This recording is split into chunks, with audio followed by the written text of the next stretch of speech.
আমাদের সুস্পষ্টভাবে বলতে চাই, যারা শেখ হাসিনার সাথে 7 দিন আগে কবরে যেতে চেয়েছে, তারা কত টাকা শেখ হাসিনাকে দিয়েছেন, কত টাকা এখন নতুন কিংস পার্টির জন্য দিচ্ছেন, কত টাকা বিএনপিকে রোধ করার জন্য, প্রতিরোধ করার জন্য খরচ করছেন। আপনাদের বিবেকের কাছে প্রশ্ন, আপনারা এগুলো অন্তত আপনাদের মিডিয়া প্রকাশ করবেন। আপনারা প্রকাশ করেন না। আজকে বাংলাদেশে বিএনপির কোথায় পেয়ে গেল, কিন্তু আপনাদের দেখেন বৈষম্য বিরোধী আন্দোলনের নামে যারা নতুন পার্টি করছে, বাংলাদেশের এমন কোনো জেলা নেই যে জেলার এক্সিএন, চিফ ইঞ্জিনিয়ার, সেক্রেটারি থেকে শুরু করে এমন কোনো মন্ত্রণালয় নাই, তদবির নাই সরকারে, যেখানে তারা তদবির করে না। ঠিক কিনা? তাদের কথা তো আপনারা লেখেন না, তাদের কথা তো আসছে না। আমাদের কাছে সুস্পষ্টভাবে এই কথাগুলো আসতে হবে। আপনারা দেখছেন একটি দল তাদের ছাত্র শিবির অন্য ইয়েতে লিখে দিয়েছেন, আপনি যদি জামাত ইসলাম করেন তাহলে আপনি বিএসপি যাবেন। এই যে শেখ, এটা আপনার মুসলমান হিসাবে আপনার কেন আপনাদের কোনো পত্র পত্রিকা মিডিয়ায় আসলো না যে এরকম একটা, এটা মুসলমান হিসাবে শেখ, এর চাইতে বড় অপরাধ হইতে পারে না। তাহলে আপনার কেন এই নিউজগুলো থাকছে না? আপনার শুধু শুধু সুন্দর কথাগুলো তারা বলে বিএনপির বিরুদ্ধে, এটাই আপনারা চেপে দেন।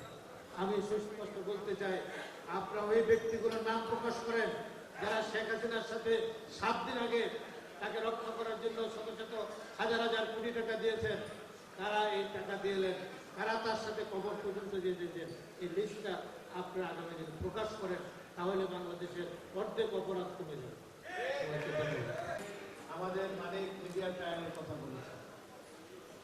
আমি মিডিয়া ভাইদের কাছে প্রশ্ন করতে চাই, শেখ হাসিনার পতনের আগে 7 দিন আগে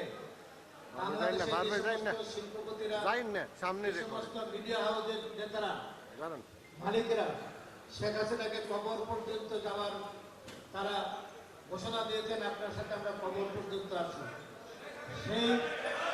সেই শিল্পপতিদের, সেই মিডিয়া হাউসের ব্যাপারে তত্ত্বাবধায়ক সরকার, অন্তর্বর্তীকালীন সরকার কি ব্যবস্থা নিয়েছে?